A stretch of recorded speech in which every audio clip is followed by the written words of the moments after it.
Assalamualaikum warahmatullahi wabarakatuh. Perkenalkan, nama saya Anggun Juana. Perkenalkan, nama saya Anissa. Perkenalkan, nama saya Denis Marco.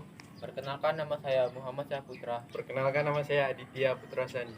Kami dari kelompok 1 ingin mempresentasikan hasil diskusi kami tentang pemodelan spesial dalam sistem informasi geografis yang akan dibacakan oleh teman saya.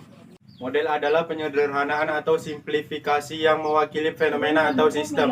Model merupakan representasi atau wakil dari kenyataan sebenarnya di lapangan. Tujuan pembuatan model adalah untuk membantu mengerti, menggambarkan, atau memprediksi bagaimana suatu fenomena bekerja di lapangan melalui penyederhanaan bentuk fenomena tersebut. Sistem informasi geografis membantu proses pemodelan dengan beberapa cara, yaitu A. SIG sebagai alat yang dapat digabungkan dengan sumber data yang berbeda, termasuk peta-peta, digital elevation model atau DEM, data GPS, citra, dan tabel. Semua sumber data tersebut dapat ditampilkan bersama.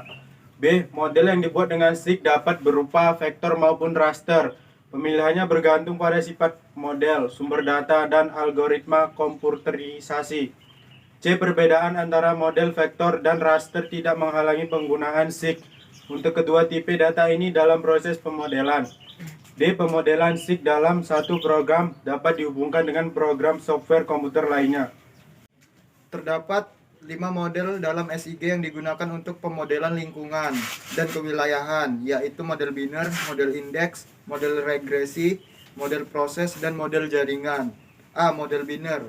Model biner merupakan model yang paling sederhana yang didasarkan atas logika biner, boolean logic, dengan mengungkapkan betul atau salah. B. Model indeks. Model indeks merupakan model yang menggunakan skor atau setiap kategori atau kelas untuk menghasilkan pemetaan bertingkat. C. Model regresi. Model regresi merupakan model yang menggunakan persamaan regresi untuk menunjukkan kecenderungan atau tren fenomena tertentu yang biasanya digunakan pada data raster. D. Model proses.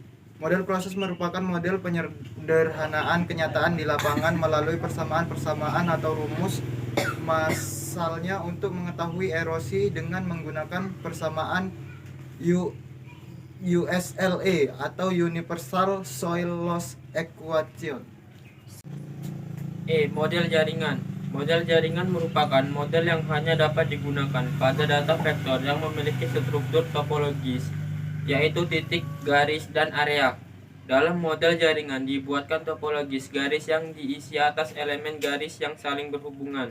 Di dalam sistem jaringan tersebut dapat terjadi suatu aliran atau pergerakan dari suatu titik poin ke titik lainnya.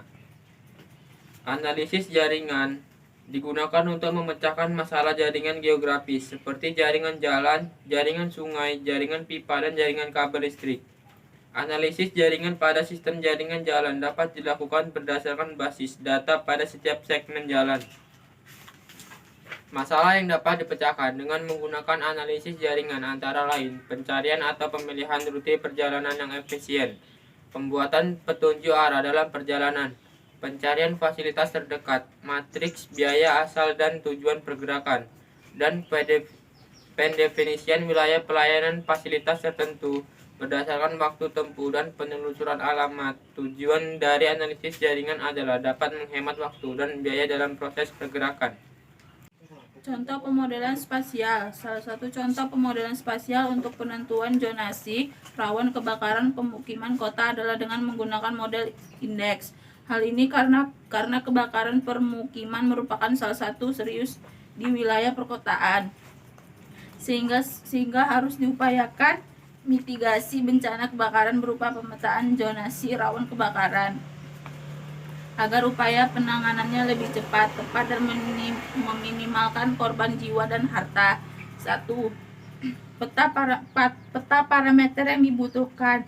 Peta parameter yang dibutuhkan untuk penentuan zonasi rawan kebakaran pemukiman kota antara lain peta kepadatan pemukiman, pola peta pemukiman, peta kualitas bahan bangunan, peta lokasi pemukiman terhadap jalan utama, peta pemukiman terhadap sumber air, peta lebar jalan masuk pemukiman, peta pelanggan listrik, peta fasilitas hidran, peta fasilitas alat pemadam api ringan atau APAR dan alat pemadam api berat atau APAP. 2. Sumber data peta parameter. Sumber data peta parameter dapat diperoleh dengan citra penginderaan jauh, data sekunder, dan hasil survei lapangan. 3. Unit analisis. Unit analisis adalah wilayah atau spasial yang dijadikan dasar untuk analisis zonasi, yaitu blok pemukiman. Blok pemukiman merupakan hasil tumpang tindih peta kepadatan pemukiman dan pola pemukiman. 4. Pensekoran. Pensekoran atau penghartakan. 1. Peta kepadatan pemukiman. 2. Peta pola pemukiman terhadap jalan utama. 3. Peta pemukiman terhadap jalan utama.